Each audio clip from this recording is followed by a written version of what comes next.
Welcome to IDFC First Bank presents the League of Seven.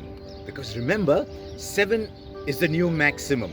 And this week we've put together some maximum performances for you. But we've tried to put a little theme through them. I like to see young people coming good. I like to see comebacks. I like to see turnarounds. So we'll try and work out around that theme. And there was a lot happening in the tournament this week. So I'm going to start with two people at the different ends of the age spectrum for Punjab. Almost 41, Chris Gayle, probably the greatest T20 player in the history of the game. And he sits out, then he's unwell, then he comes back. And the moment he makes the Punjab side, they win 5 in a row. It's not a coincidence when that happens. That comeback by Chris Gayle, once again, has been one of the features of this tournament. But it's his teammate I want to focus a little bit more on. Arshdeep Singh is about half Chris Gayle's age, but he's bowling the difficult overs. I thought his 3-wicket haul in that defence of 126 against Hyderabad was astonishing for the sheer maturity.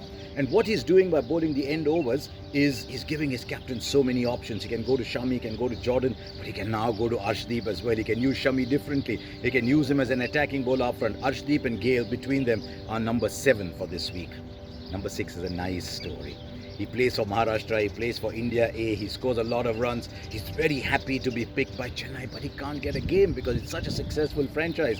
Then he gets a game or two here and there, doesn't quite do well. He's recovering from COVID, remember, one of the few people in that Chennai team to recover from COVID. Then the team is virtually out. Ruturaj Gaikwad gets a game, Bolt swings it in, hits him on the pad, goodbye. Then he comes out against Bangalore. And it's a tricky run chase, it's a 150 kind of run chase, and Ruturaj Gaikwad stays through to the end. I really admired the spirit with which he did that, and so Gaikwad is number 6 this week.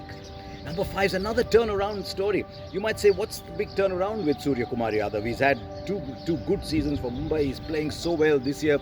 The turnaround has come for him as a person. He had this reputation of being difficult, being hot-headed. He's doing meditation, he said to me, and he's come back and he's looking calm. To me, that is the story. Surya Kumar Yadav is looking calm, he's finishing innings, and his 79 not out was just a wonderful example of keeping things quiet, of staying in control. I thought against a team like Bangalore, that was a wonderful result. So Surya Kumar Yadav is number 5. At number 4 is a different kind of turnaround story. One of the mega stars of this game is Ben Stokes.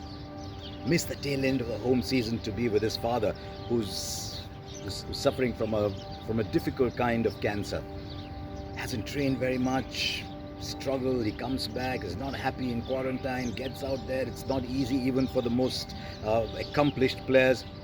Then when he gets it right, he converts that into 100 against a very good Mumbai side. So why is it a turnaround? Why is that comeback? I've been looking at Stokes in the series. Normally you look at Stokes in your images, this tattooed, brawny, muscular man who's in your face.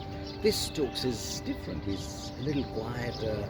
He's almost accepting situations as they are. It was wonderful to see him come back and play one of the innings of the tournament. So he was number 4.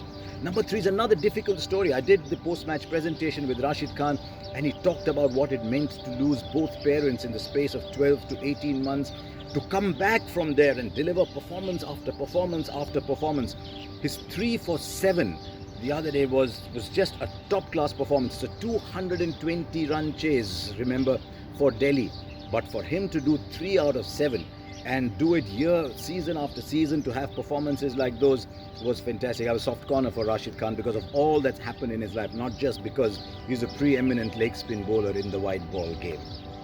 Number 2 is one of my favorites. We put people into stereotypes, we say Saha is this kind of player and Saha can't do this and Saha can only do this. In 2014, he got a century in 55 balls in a tournament final. Now he comes back. Why does he get a game? He only gets a game because Hyderabad want to play Williamson, so they've got to leave out Bairstow, so they've got to get Saha in, and they say, okay, you go and open the batting, and he makes 87 or 45. His sweeping is fantastic, slog sweeping is top of the world, he hits down the ground, and in his own quiet, dignified way, 35, 36 years old, he's saying, don't write me off, look at me. I thought it was a wonderful comeback for Wriddhiman Saha. But number one for me is the story of this week. 2018, this young man, well, not so young, he's 29 years old, but this young man, for me, everybody is young, is playing 4th division in the TNPL. He's an architect by training. It's not quite working out for him. He goes back. He's playing 4th division Tamil Nadu cricket. Someone sees him in the Tamil Nadu Premier League. Someone picks him for Punjab. He has an injury. The season is gone. He's gone back to thinking, right, it's not happening for me. He's made a decent amount of money. It's not working for me. Then he works with Dinesh Karthik, with Abhishek Nair. Kolkata call him back, and he delivers 5 for 20 and gets picked for India. This is just one of the most beautiful stories you will hear, and that's why Varun Chakravarti is number one in this week's, well, dare I say, a turnaround special. So there you are. That was our League of 7 for this week. You too, remember, can join the League of 7 by opening a savings account with IDFC First Bank and earning up to 7% on your savings bank account. Because, as always, it's always you first.